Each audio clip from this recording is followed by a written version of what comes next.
Hello everyone, today I'll show you how to add signature image in PDF file using Adobe Acrobat Pro DC. Firstly open your PDF document, this is my PDF document, and click tools option.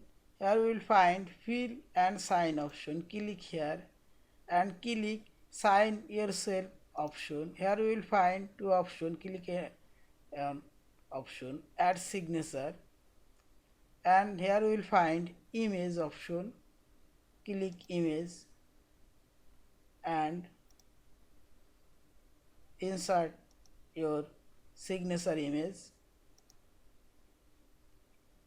and now click apply. Wait few seconds. This signature image already inserted. You can increase decrease dragging here. Also you can increase decrease, click here and move anywhere. Also you can change signature color. This is, and finally click file option, save as your PDF file. Thank you for watching. Please subscribe, like, share and comments.